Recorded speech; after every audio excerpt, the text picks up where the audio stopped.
Boa noite, queridos, a paz do Senhor. Vocês estão bem? Que bom. Eu quero conversar com vocês um pouquinho hoje. Vou ficar preparada aí que hoje você vai colocar bastante versículo.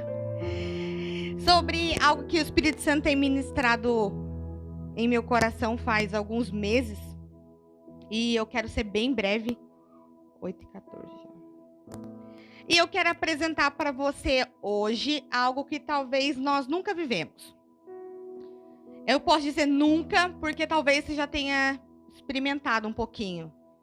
Mas eu quero apresentar para você hoje algo que o Espírito Santo ministrou em meu coração. Tudo que eu vou falar aqui, todo mundo já sabe. Todo mundo já sabe. Talvez você vai falar, nossa, é isso que você vai falar? E é isso que você precisa ouvir. Senão o Espírito Santo não tinha mandado eu falar. Queridos, eu quero falar uma coisa que tem ardido em meu coração e eu tenho relutado um pouco com o Espírito Santo sobre essa ministração. Eu falei, meu Deus, nossa, mas não pode ser outra coisa, outro tema. Acho que tá fazendo barulho, é normal isso? Não pode ser outro tema? Aí ele falou assim...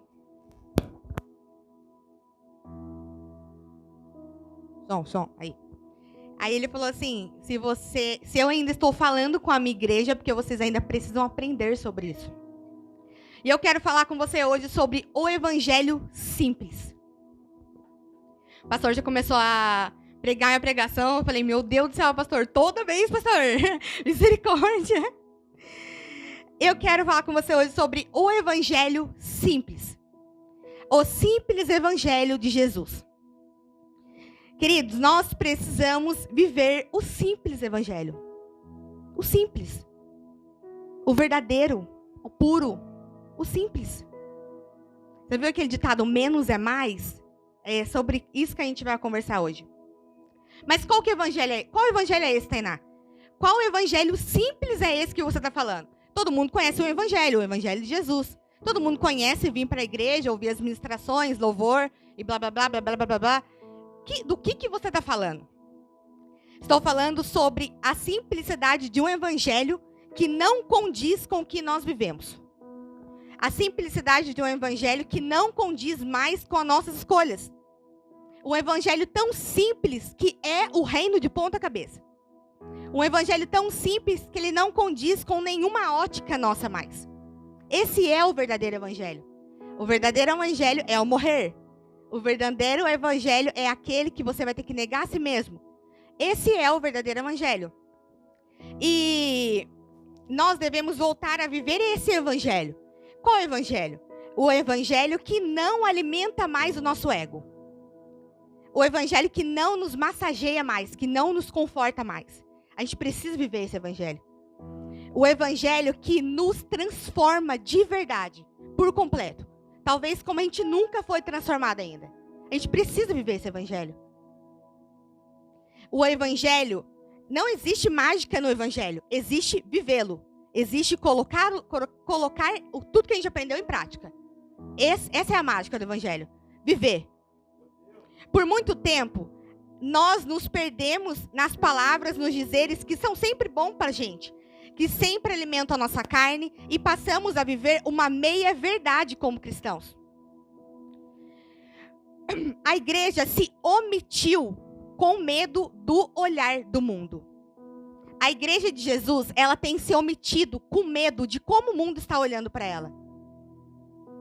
A igreja se adaptou suas falas, suas doutrinas, adaptou suas regras, adaptou como ela vai viver, como ela vai agir, como ela vai falar, por medo de como nós estamos sendo enxergados.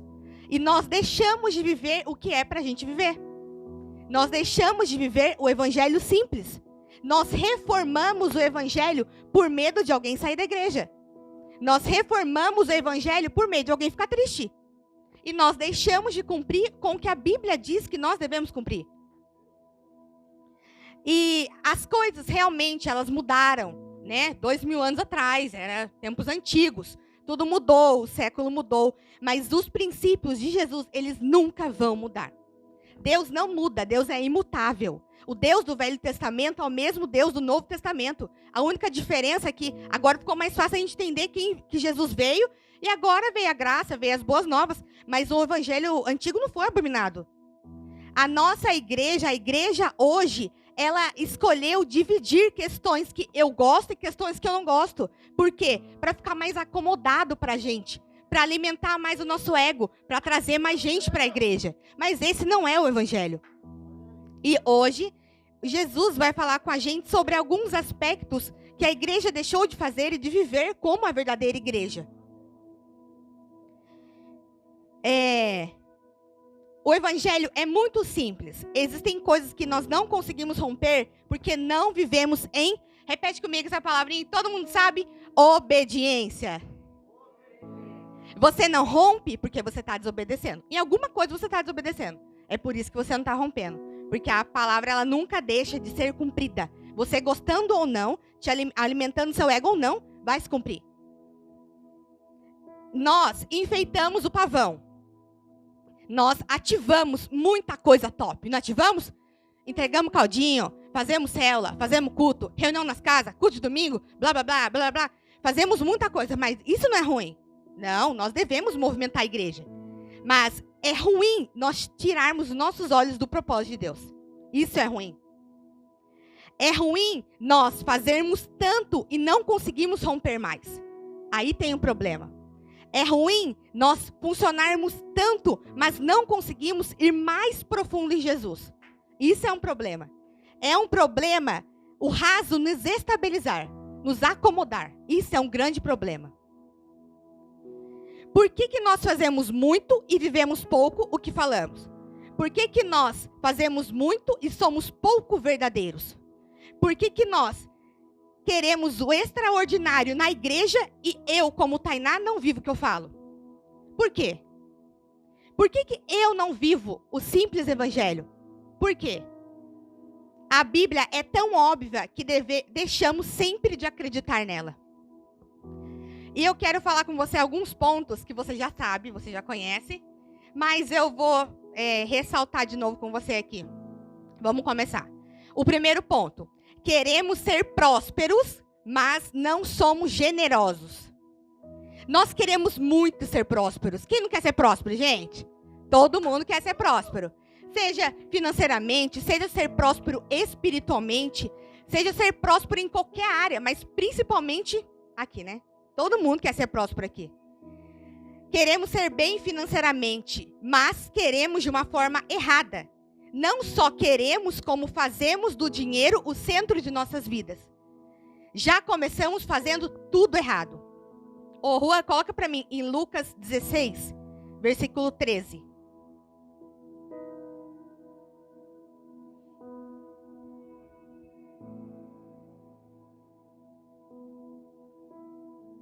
Nenhum servo pode servir a dois senhores, pois odiará um e amará outro, ou se dedicará a um e desprezará outro.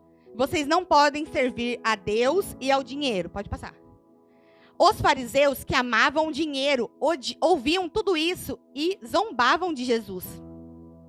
E lhes disse: vocês não são os que se justificam a si mesmos aos olhos dos homens, mas Deus conhece o coração de vocês. Agora, essa é a parte que eu quero ressaltar com vocês. Deus conhece o coração de vocês. Agora, você lê comigo esse último versículo?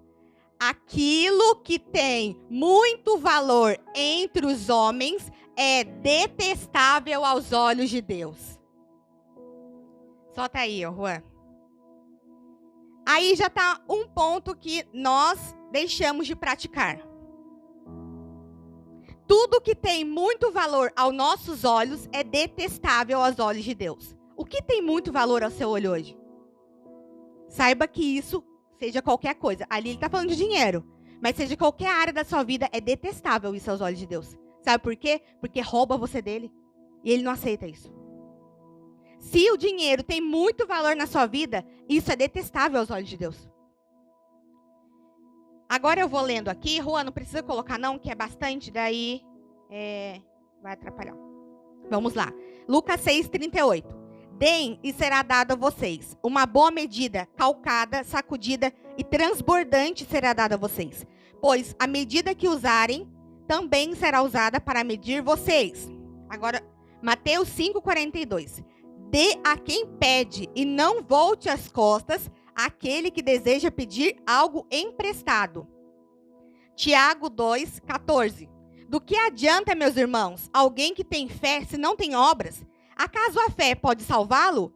Se um irmão ou irmã estiver necessitando de roupa e de alimento de cada dia, e um de vocês disser, vá em paz, aqueça-se e alimente-se até satisfazer-se, sem, porém, lhe dar nada, do que adianta isso? Assim também é a fé, por si só. Se não for acompanhada de obras, está morta. Esse é o nosso evangelho. O evangelho simples. Queremos ser bem, prósperos financeiramente, mas não somos generosos. Queremos ser bem financeiramente, mas não damos dízimo. Não tem lógica isso, gente. É o que está na Bíblia e nós não vivemos. Nós queremos muito, mas a gente não quer viver nada do que a Bíblia diz. Nós queremos ser prósperos, mas nós não ofertamos. Nós queremos ser prósperos, mas nós não estamos dispostos a dar tudo que eu tenho. O reino de Deus não é como enxergamos, não é na nossa ótica. Se está bom para você, está errado para Deus. Prosperidade não é você ter, é você dar. Você é próspero quando você dá muito. Isso é ser próspero aos olhos de Deus. Não é você ter muito, mas é você dar tudo que você tem. Deus, eu não tenho nada. Tudo que eu tenho, eu dou. Isso é ser próspero. Não é a gente acumular tesouros para a gente mesmo. Mas é tudo que a gente tem, Senhor. Quem o Senhor quer que eu abençoe hoje? Quem o Senhor quer que eu sirva hoje? Que seja 2, 5, 10 reais, R$1. Gente, eu estava assistindo hoje de manhã a Igreja por Amor, do Victor Azevedo, do culto online. E na palavra de oferta ele falou algo simples. Nós achamos que Deus conta real. Não é possível. Tanta gente que deixa de dizimar porque acha que Deus vai olhar, nossa, só R$5? E é realidade. A gente acha que Deus mede com a nossa medida, mas Ele não mede. Ele não vê a quantia que você dá, mas Ele vê como está o seu coração na hora que você está dando. É isso que Ele vê. Não é o valor, isso. Deus não vê como a gente vê. Às vezes nós deixamos de ofertar ou de abençoar alguém. Gente, eu vou contar uma coisa para vocês que ninguém sabe. Uma vez, eu fui na Poema quando o Alessandro Vilas Boas veio. E tava lá, mó fogo pegando, né, não sei o quê. Todo mundo lá. E ele começou a correr. Porque ele é abençoado, né? Começou a correr assim, entre todo mundo assim. Todo mundo caindo. Aí o Espírito Santo falou pra mim assim, vai lá e dá R$5 pra ele. Vocês perguntam se eu dei? É óbvio que não, né? É o Alessandro Vilas Boas. Olha a minha mente. Falei, não, jamais. Alessandro Vilas Boas, vou chegar e falar, Alessandro, tô semeando essa Bíblia R$5. Gente, Jesus não olha quantia. Talvez seria algo que eu iria romper na minha vida naquele momento. Ou algo que Deus estaria trabalhando em mim, mas eu não obedeci. Por quê? Porque eu olhei, não. Cara, Alessandro Vilas Boas, Alessandro, se você estiver vendo agora, você vai sair. Desculpa, Alessandro. Passa seu Pix que eu mando R$5. Mas é uma ótica errada que nós temos. Ele é fiel aqui com a gente. Mas é uma ótica errada que nós temos. A gente olha por quantia. E isso é errado. Nós devemos olhar que isso não é uma quantia, é uma semente. É só isso que importa. Sim, e a semente, gente, a Bíblia é verdadeira em tudo, ela não erra. Tudo que nós plantamos, nós colhemos. Se você quer colher muito, quanto você tem plantado? Não adianta a gente querer ser muito abençoado se hoje, no dia a dia, nós não plantamos nada. Você vai colher o quê? Você vai colher o quê? Só plantando problema, plantando preocupação? Você vai colher futuramente preocupação. Nós não podemos quebrar princípios. Vamos lá, segundo ponto. Nós queremos ser bons em tudo que nós fazemos, mas nós não queremos ser servos. É muito legal, eu sou boa em tudo. Eu sou boa em liderar a célula, eu sou boa em ajudar o pastor aqui na tesouraria, eu sou boa em varrer, mas eu não quero ser servo. Sabe o que é servo? É o menor. Sabe o que é servo? É aquele que lava o pé de todo mundo aqui. Eu quero ser bom, mas eu não tenho coração de servo. Sabe por quê? Porque Jesus foi servo. Jesus, ele deixou toda a sua glória. Vocês têm noção disso? E tudo que ele era, toda a sua divindade, todo o seu poder, ele ficou nu. E ele lavou o pé de todos os discípulos. E aí, um amigão foi lá e falou assim, Jesus, não lave meus pés. Ele falou assim, se eu não lavar, você não é digno de ter parte comigo. Se você quer ser bom, seja servo primeiro. Nós não podemos ser bons em nada de nossas vidas se você não estiver disposto a ser servo primeiro. Não é errado querer ser bom em tudo, mas é errado sempre. Sabe o que acontece? Nós nos deixamos se contaminar em ser bons. Não é isso? Eu sou muito bom em tocar bateria. Um dia eu tô me achando boa. Não, é verdade, eu sou boa mesmo. E aí, aonde vai meu coração? Pra soberba. Não, é verdade, eu sou boa mesmo em fazer isso. Não, é verdade, eu sou boa mesmo em limpar o chão da igreja. Ninguém limpa como eu. E eu que eu nem limpo mais. Não, eu sou boa mesmo em pregar. Ninguém é bom como eu. E isso contamina o meu coração. E eu já deixei de ser servo. Eu só sou boa agora. Errado é sermos soberbos. Errado é não termos fé mais em uma igreja solidária. Errado é porque nós não temos fé mais em uma igreja prestativa. Nós não temos fé, nós não acreditamos mais na igreja de Atos. Nós não acreditamos mais numa igreja que repartia tudo que tinha e dava. A gente só fala, mas a gente não acredita mais. Ô Rua, coloca para mim em Atos 2:43.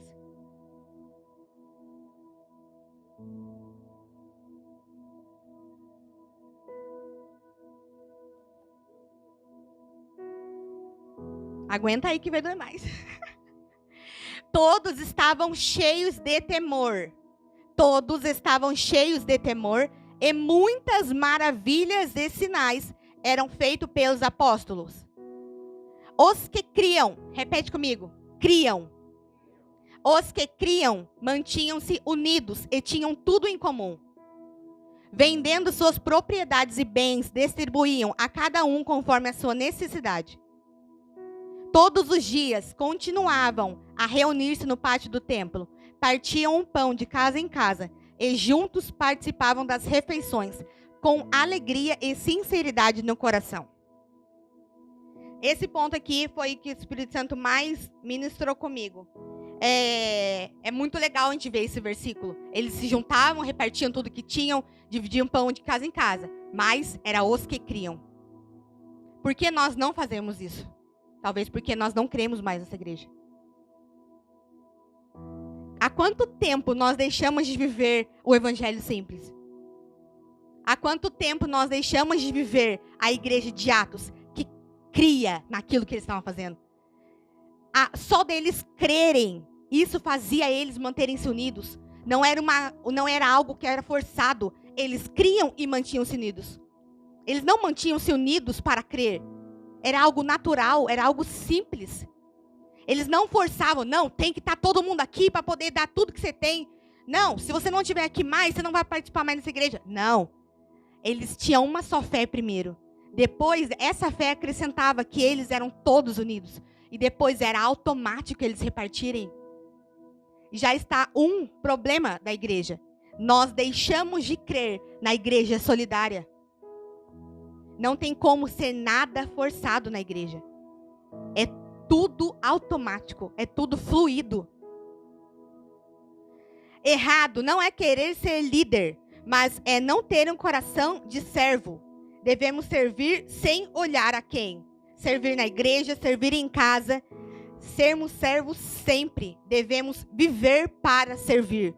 Você é um servo na sua casa? Você é o menor na sua casa? Você é aquele que, por mais que todo mundo fale o que for de você, você sempre está ali disposto para servir, com alegria, igual está escrito ali, e sinceridade de coração? Ou você faz porque você sabe o que você tem que fazer, porque a Bíblia diz para você fazer, mas não tem sinceridade e não tem alegria? Nós somos servos por onde nós passamos? Nós somos uma igreja que serve sempre, que está sempre disposta a servir, que não olha para tudo que está acontecendo ao nosso redor. Essa é a igreja simples. A igreja que, independente de todas as situações horríveis, ela está sempre disposta a servir, sempre. Viver para servir, amar para servir. É esse o evangelho simples. Nada aqui é nosso, igual a Ellen falou, tudo é dele. Precisamos nos desapegar das nossas coisas terrenas e entender que nós fomos criados para dar.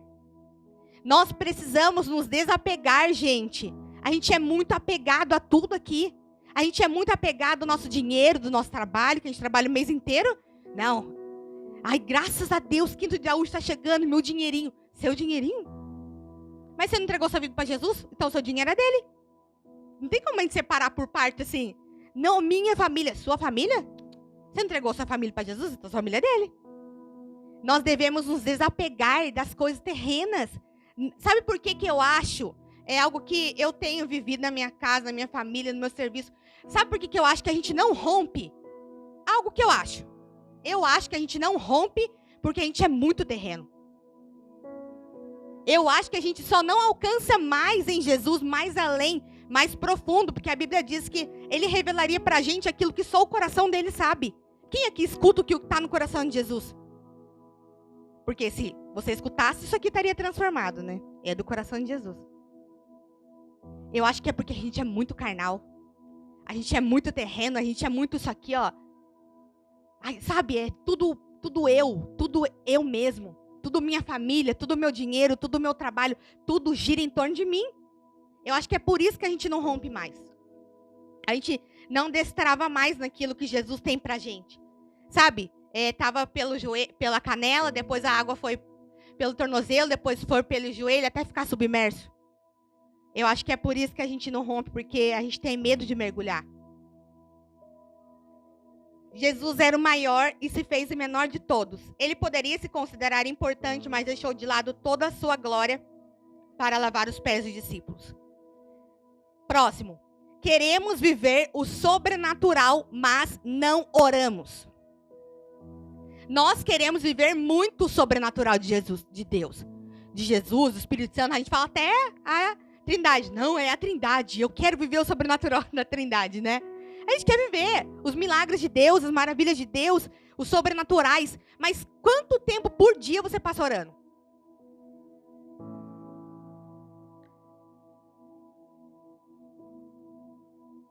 Ter uma vida de oração não é orar para dormir, gente.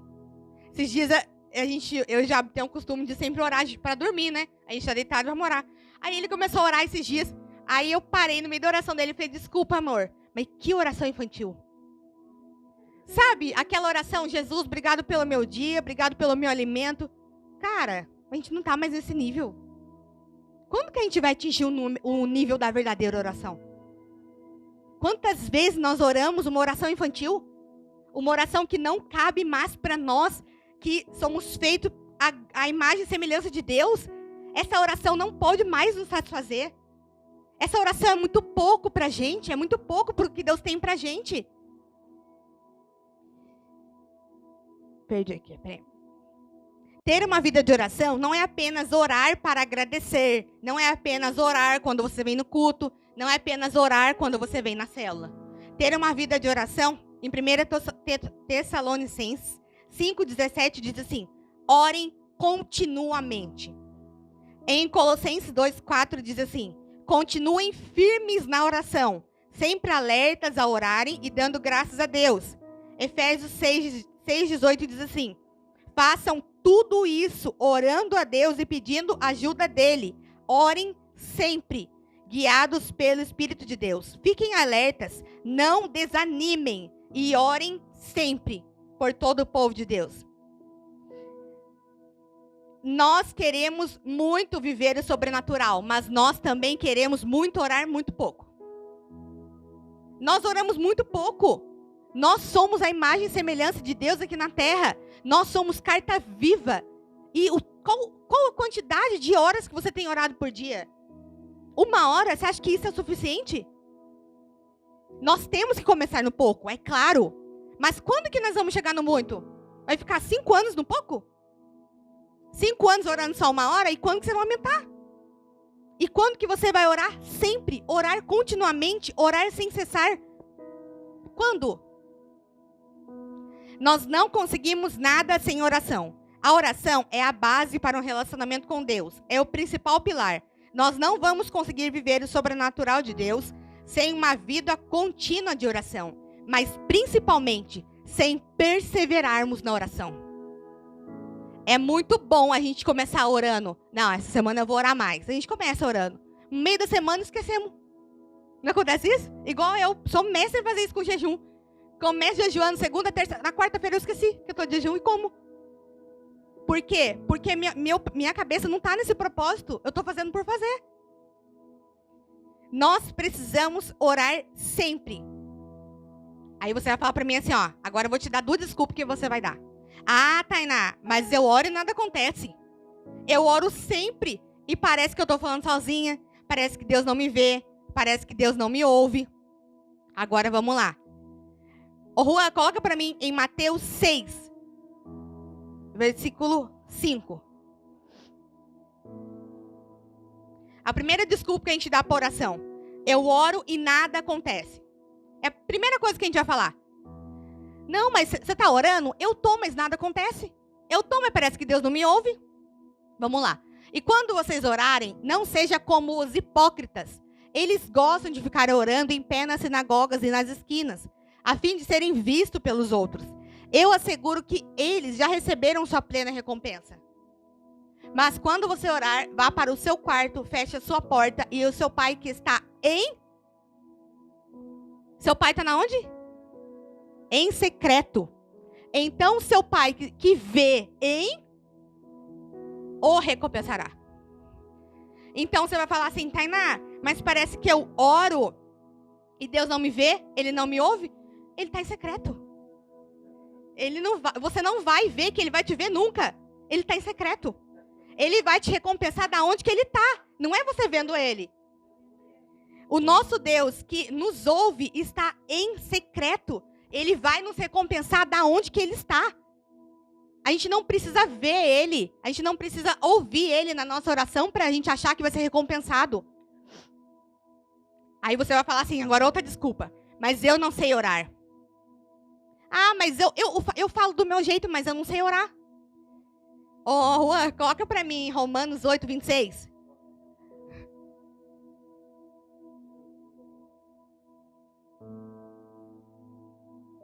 Da mesma forma, o Espírito nos ajuda em nossa fraqueza, pois não sabemos como orar. Ou seja, ninguém sabe. Não sabemos, nós não sabemos como orar, mas o próprio Espírito intercede por nós com gemidos inexprimíveis. E aquele que sonda os corações conhece a intenção do Espírito, porque o Espírito intercede pelos santos de acordo com a vontade de Deus. Ou seja, ninguém aqui sabe orar, a gente está tudo no mesmo barco. A gente ora porque o Espírito Santo intercede por Deus, através de nossas palavras.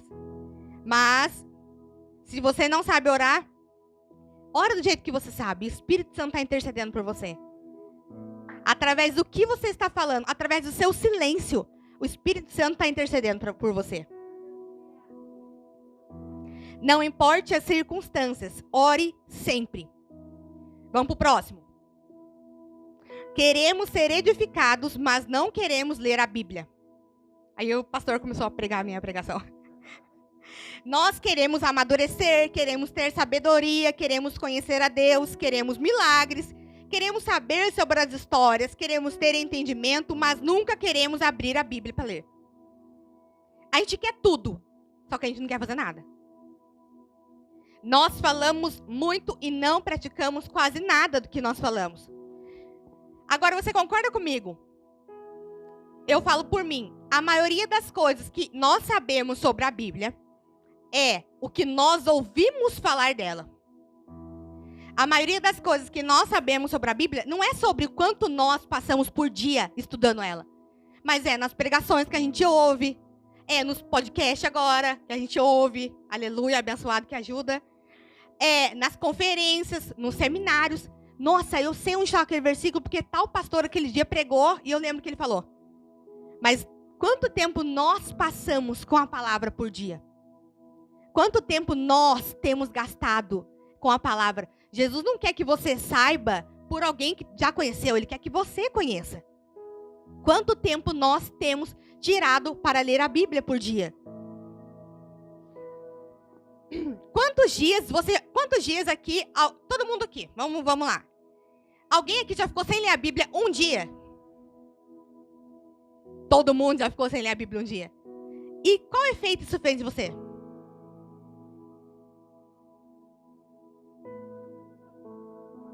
Ei, irmã Dorinha, aleluia. Glória a Deus.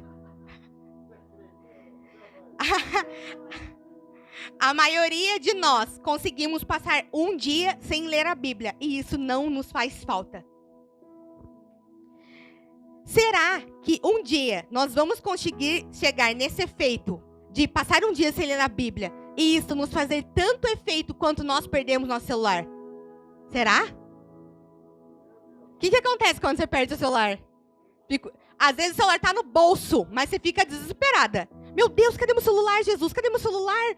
Meu Deus do céu, Espírito Santo, me ajuda a achar meu celular. Pede até para Deus ajudar a achar.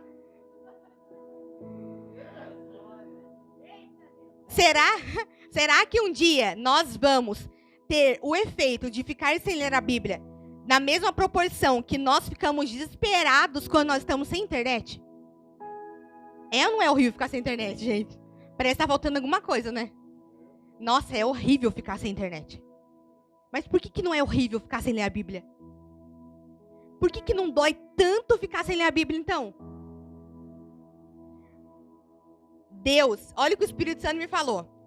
Deus não é lâmpada mágica que você passa a mão, o gênio sai e você pode fazer 3 pedidos.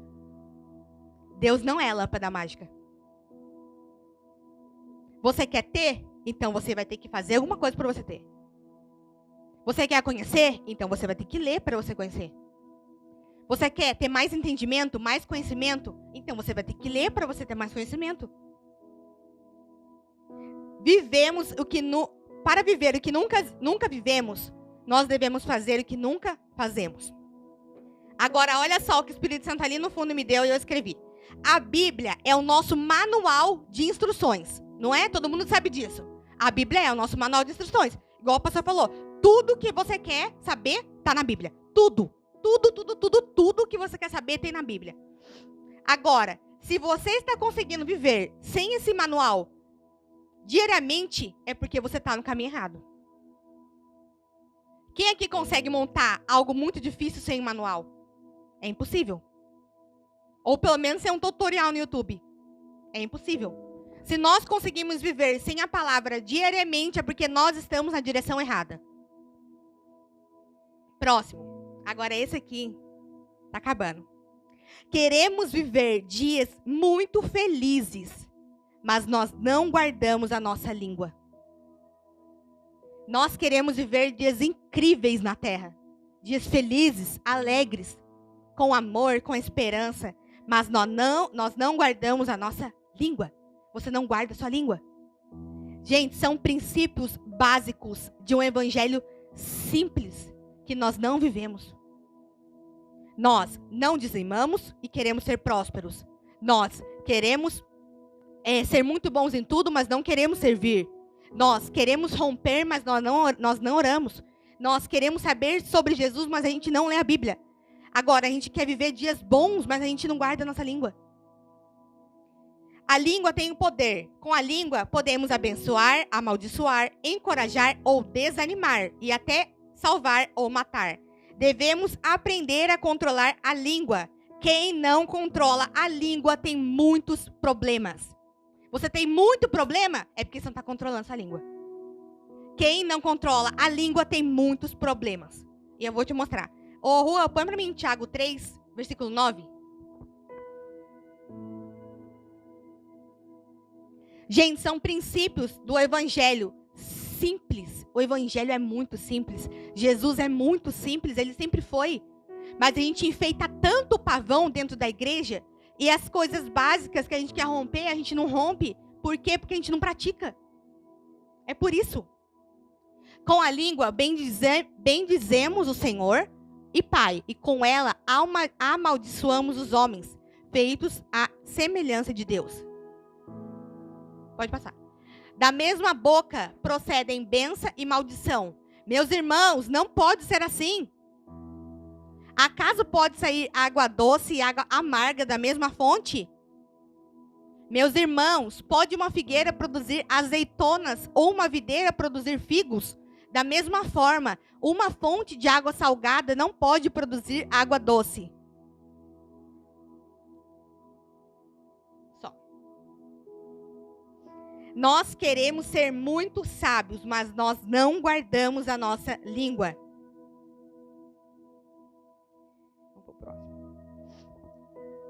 Nós queremos ter dias felizes aqui. A gente quer ser uma pessoa alegre no serviço, uma pessoa legal. Mas quando um começa a falar mal, você já entra na roda. Não, é verdade mesmo. Nossa, misericórdia daquela pessoa lá. Na igreja, a gente quer sempre ser muito legal na igreja. Mas quando um começa a falar mal de alguém, você já embarga. Não, nossa, eu não ia falar não, mas vou ter que falar. Eu vou falar. Não vou aguentar, vou ter que falar. Pior que é verdade mesmo. Como isso? Não tem lógica. Não tem lógica. A gente quer que nossa boca saia sempre coisas boas, mas a gente vive falando palavrão. Ué, pode sair água doce e água amarga do mesmo lugar? Não pode. Ou você é de Deus ou você é do Satanás. A gente tem que escolher. Nós escolhemos ser de quem? É você que faz a escolha, é muito simples. Você escolhe. Lá em Deuteronômio fala, eu coloquei para vocês a bênção e a maldição. Escolhe, pois, a bênção. Por que a gente escolhe a maldição ainda? Nós escolhemos. É muito simples. Nós queremos usar a nossa boca para declarar palavras de fé, de bênção, positivas, de ânimo, mas nós preferimos declarar palavras de maldição, miseráveis sobre a nossa vida e sobre a vida das outras pessoas. É muito fácil a gente declarar uma palavra miserável sobre nós mesmos. Já parou para pensar nisso? Nossa, eu não consigo. Nossa, ô Tainá, você engordou. Engordei mesmo. É muito fácil. É muito fácil a gente declarar uma palavra de maldição sobre o nosso filho. Seu idiota. Seu imbecil. Não faz nada certo. Sempre faz a mesma coisa. Nossa, menina, você é burra. Nossa, menina, mas você não escuta, você é surda? É muito fácil a nossa boca falar palavras de maldição. É muito fácil. A gente se deixa levar por isso rapidamente. No livro da Joyce Meyer, Eu e Minha Boca Grande, ela fala que ela estava num estágio, acho que era de futebol, e o carinha gritou, seu idiota! E ela fala assim, se ele soubesse o que significa essa palavra, ele nunca pensaria ela na sua vida. Será que nós sabemos o que nós estamos falando? Nós temos consciência do poder da palavra que a gente está falando? Será que nós temos consciência do poder da palavra que às vezes nós lançamos sobre nossos pastores? Sobre nossa liderança? Nós temos consciência do poder das palavras? Nós queremos ser muito sinceros e verdadeiros, mas nós usamos nossa boca para mentir. Joabe, tem como você vir aqui em casa? Não dá, irmão, nossa, aconteceu um imprevisto. Que imprevisto? Mentira. Né? É um exemplo simples. Nossa, tem como o pastor liga, filho, tem como você me levar lá em Taubaté? Nossa, pastor, pior que não vai dar, tô fazendo um negócio aqui em casa. Que negócio? É mentira. Nossa, é pior que a gente fala assim, né? Nossa, pior que eu já marquei um compromisso hoje. Se a gente fosse cumprir todos os compromissos que a gente fala que marcou, nossa, a gente teria muito atarefado, né? Mentira. A gente quer ser alguém que nós não somos. É um evangelho simples e real. Nós queremos ser bons em tudo que nós fazemos. Nós queremos ser bons em nossas palavras. Queremos ser alguém que declara bênção. Nós queremos ser alguém que está sempre ali, disposto a ajudar, a dar uma palavra de exortação, de ânimo. Mas o que tem saído da sua boca? Mentira? Palavrão? Pode sair água doce e água salgada do mesmo lugar? Não pode. Não pode. É muito simples e óbvio a Bíblia, mas ela é tão óbvio que nós deixamos de viver e de acreditar nela. Nós achamos que sempre nós precisamos ter a revelação de tudo que está escrito. A gente ora achando, lê achando que nós vamos precisar sempre ter a revelação. Mas às vezes vai ser só aquilo. Às vezes o óbvio é só óbvio. A vírgula é só vírgula e pronto. E ela não vai deixar de se cumprir por causa disso. Ô, Juan, põe para mim Mateus 12, 36.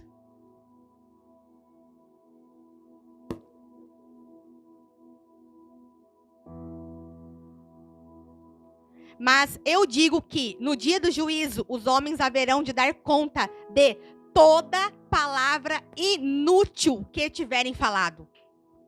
Nós vamos dar conta de todas as palavras que nós falamos. Você tem noção disso? Quantos anos você tem? Eu tenho 40. Faz 40? Vamos pôr aí que você tem consciência, 30 anos que você fala. Você lembra uma palavra que você falou 30 anos atrás? Não, mas Deus lembra. Você vai ter que dar conta disso. E aí? Quantas palavras inúteis têm saído da sua boca? Agora, para encerrar. Nós queremos se dizer cristãos, mas não obedecemos, não temos temor a Deus e muito menos a Bíblia. Se existem áreas que não obedecemos, é porque não reconhecemos a importância. Se você não obedece à Bíblia, se você não obedece ao que está escrito, é porque você não reconheceu que ela é importante para você. Porque se você tivesse reconhecido, você iria obedecer cada vírgula, cada ponto. Então, se você não obedece, é porque você não reconheceu ainda que ela é importante. Se você não lê, é porque você não reconheceu ainda o quanto ela é importante para você. Nós não damos honra à palavra de Deus porque ela não é importante para nós. Se não obedecermos é porque não reconhecemos a importância. Se não reconhecemos a importância é porque não conhecemos. E se não conhecemos é porque não lemos. Devemos obedecer sem hesitar. Obedecer sem entender. A gente não precisa entender para obedecer. Uma coisa, gente, que eu vou falar para vocês. Você nunca vai entender os planos de Deus. Você nunca vai entender. Agora, você vai ficar 40 anos no deserto se você quiser entender para depois obedecer. Você vai pagar o preço. Ou você obedece para depois entender, ou você vai ficar sempre nessa. Nós não vamos entender. Nós precisamos obedecer. Devemos voltar a ter temor a Deus. Devemos voltar a ter temor em sua palavra. Devemos voltar a ter temor em quando Ele fala conosco.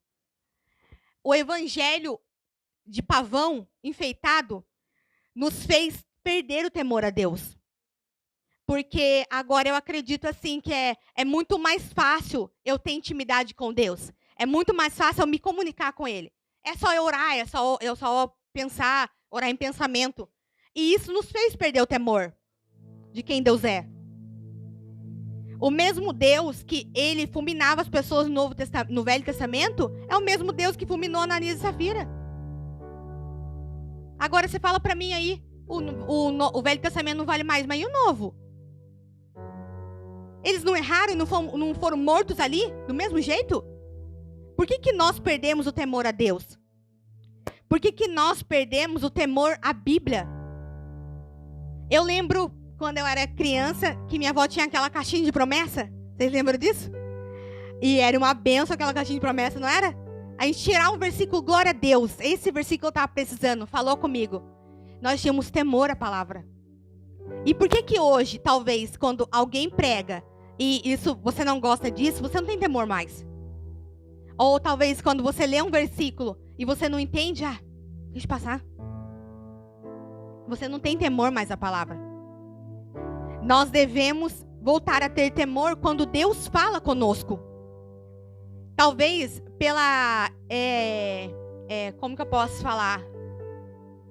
Familiaridade de falar com Deus. Isso também tirou o temor de nós ouvirmos a Ele. Agora é familiaridade, é muito fácil a gente falar com Deus, né? A gente tem o acesso a Ele. Isso é sensacional. Mas isso não pode tirar o temor de quem Ele é. Deus não deixou de ser Deus. Deus não deixou de castigar você pelo seu pecado. Agora tem a graça, glória a Deus por isso, mas Deus não muda, Ele é imutável. O castigo só não vem da forma que vinha, mas a Bíblia também fala que tudo que nós plantamos, nós vamos colher. Se você planta desobediência, você vai colher desobediência. Se você planta falta de temor, você vai colher falta de temor. Se você planta falta de reverência, agora nada a ver mais. Não, agora tudo pode. É isso que você vai colher. Nós perdemos a proporção de quem Deus é. Nós não podemos deixar que a nossa familiaridade com a igreja, nós não podemos deixar que a nossa familiaridade com o ambiente de igreja roube a honra de Deus. Nós estamos muito acomodados na igreja. Muito acomodado em vir aqui, em orar em pensamento, em falar com Deus às vezes, em ler a Bíblia às vezes. E isso tem roubado a honra de Deus. Ô Juan, coloca para mim em 1 João 2.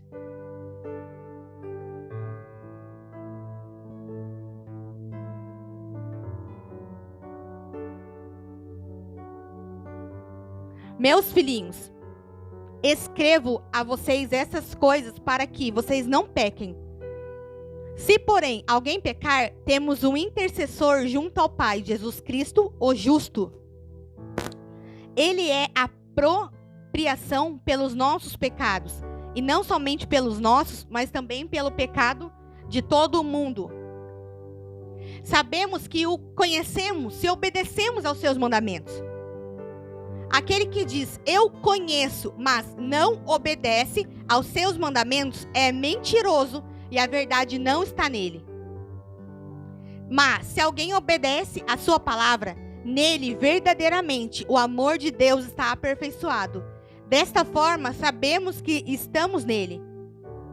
Aquele que afirma que permanece nele, deve andar como ele andou.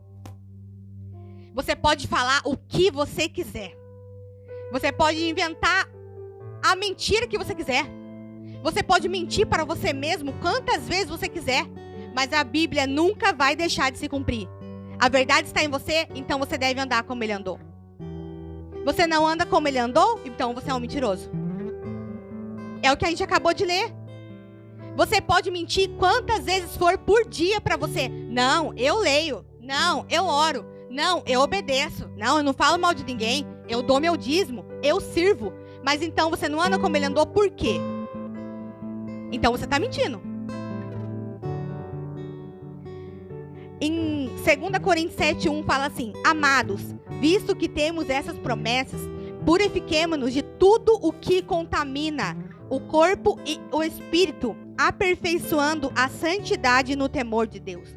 Nós devemos nos purificar de tudo que nos contamina. Agora, para a gente terminar, você pode se colocar de pé? Ô Juan, coloca para mim em Hebreus 12.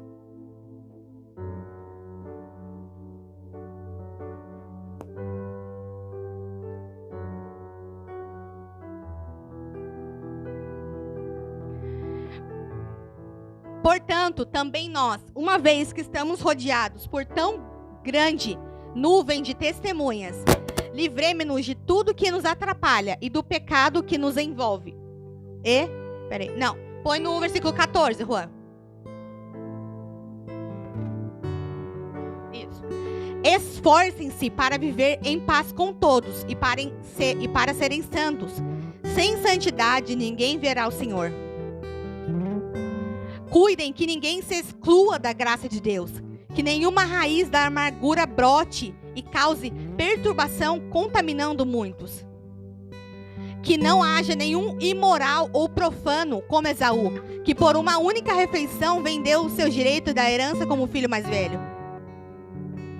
Como vocês sabem, posteriormente, quando quis herdar a bênção, ele foi rejeitado e não teve como alterar a sua decisão, embora ele buscasse a bênção com lágrimas. Vocês não chegaram ao monte que se podia tocar e que estavam em chamas, nem as trevas, a escuridão, nem a tempestade. Ao soar da trombeta e ao som de palavras, tais que os ouvintes rogaram que nada mais lhes fosse dito. pois não podiam suportar o que lhes estavam sendo ordenado. Até um animal, se tocar no monte, deve ser apedrejado. O espetáculo era tão terrível que até Moisés disse: estou apavorado e trêmulo. Queridos, para me resumir, o que estava falando ali era que... Pode deixar, Juan. Era que estava falando sobre como Deus agiu quando Esaú trocou o prato, né? Pela sua primogenitura. Fez aquela troca que todo mundo conhece. E fala que até Moisés ficou apavorado e trêmulo. Ou seja, com a grandeza e o poder de Deus. Eles não conseguiram chegar no monte. Eles não conseguiram romper aquilo que Deus tinha prometido para eles. Agora pode passar. Mas vocês chegaram ao Monte Sião, a Jerusalém Celestial, a cidade do Deus vivo. Chegaram aos milhares de anjos em alegre reunião. A igreja dos primogênitos, cujos nomes estão escritos nos céus. Vocês chegaram a Deus, juiz de todos os homens, aos espíritos dos justos aperfeiçoados, a Jesus, mediador de uma nova aliança, e ao sangue aspergido, que fala melhor do que o sangue de Abel. Cuidado, não rejeitem aquele que fala. Se os que se recusam a ouvir aquele que os advertia na terra não escaparam, quanto mais nós, se desviarmos daquele que nos adverte dos céus? Aquele cuja voz outrora abalou a terra, agora promete: ainda mais uma vez abalarei não apenas a terra, mas também o céu. As palavras ainda uma vez indicam a remoção do que pode ser abalado, isto é, coisas criadas de forma que permaneça o que não pode ser abalado. Agora o final. Portanto, já que estamos recebendo um reino inabalável, sejamos agradecidos e assim adoremos a Deus de modo aceitável, com reverência e temor.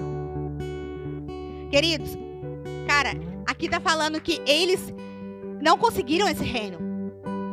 Na época de Esaú, eles não conseguiram alcançar esse reino, mas esse reino chegou para nós. Nós conseguimos alcançar esse reino inabalável, mas nós devemos receber ele com obediência e temor. E eu queria fazer algumas perguntas para vocês, para a gente finalizar. Nós precisamos viver o evangelho simples e pronto. A Bíblia diz que é certo o que é certo, a Bíblia diz que é errado o que é errado. Nós deixamos de viver o simples porque hoje a Bíblia nos escandaliza. A gente olha a coisa que está na Bíblia e fala: nossa, não posso pregar sobre isso. Muita gente vai sair da igreja. A igreja se adaptou às pessoas e parou de viver a Bíblia. Agora eu vou fazer algumas perguntas para vocês, bem poucas, que todo mundo sabe a resposta, mas que escandaliza a gente. Não sei porquê. O que a Bíblia diz sobre fornicação? É errado? É errado e pronto. Não tem mais, não tem vírgula. É errado e pronto. O que a Bíblia diz sobre roubar? Não é errado? É errado e pronto. É um lápis, uma borracha, uma caneta. É roubar uma honra. É roubar o lugar de alguém. É roubar qualquer coisa. É errado e pronto. O que a Bíblia diz sobre mentir? É errado. Então é errado e pronto. O que a Bíblia diz sobre a nossa indecisão? Ou você é frio, ou você é quente, ou morno, Deus vomita. Isso é errado e pronto. É errado. O que a Bíblia diz sobre adultério? É errado. O que a Bíblia diz sobre homossexualidade? É errado. É errado e pronto. Independente do que a nossa geração hoje fala, o que a Bíblia diz é errado. Mas a gente se adapta hoje, porque é muito mais fácil eu ganhar almas do que eu viver a Bíblia. A igreja se adaptou a um evangelho errado. É errado e pronto. Paulo falou assim: independente de tudo que eu perder, morrer para mim é lucro. Nós não estamos sendo perseguidos porque estamos errados.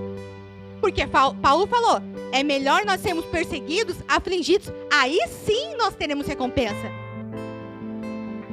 Por que a gente está vivendo em paz? Estamos errados. A igreja está errada. Ela está omitida ao invés de viva. A igreja fechou as 4 paredes, as 4 portas e ela vive só dentro. A igreja está errada. Está errada e pronto. Eu poderia falar que muitas coisas sobre o que a Bíblia diz que é errado e que a gente quer passar o pano. Quer deixar mais bonitinho pra gente. Mas a Bíblia tá aí para você ler e conhecer ela. Nós queremos viver o que nunca nos foi proposto para viver. E queremos achar. Como queremos achar da forma que é melhor? Nós queremos fazer o que nunca foi proposto para fazer e depois a gente reclama que não está dando certo. O evangelho é simples, é claro. Só precisamos viver ele. Jesus é um irmão mais velho. Sim. Nós somos herdeiros do todo o reino dele. Sim. Nós fomos justificados com ele. Sim. Ele nos ama. Deus nos ama. É um pai amoroso. É um pai bondoso. Que está disposto a nos perdoar. A nos redimir a ele. Ele já levou com ele todos os nossos pecados.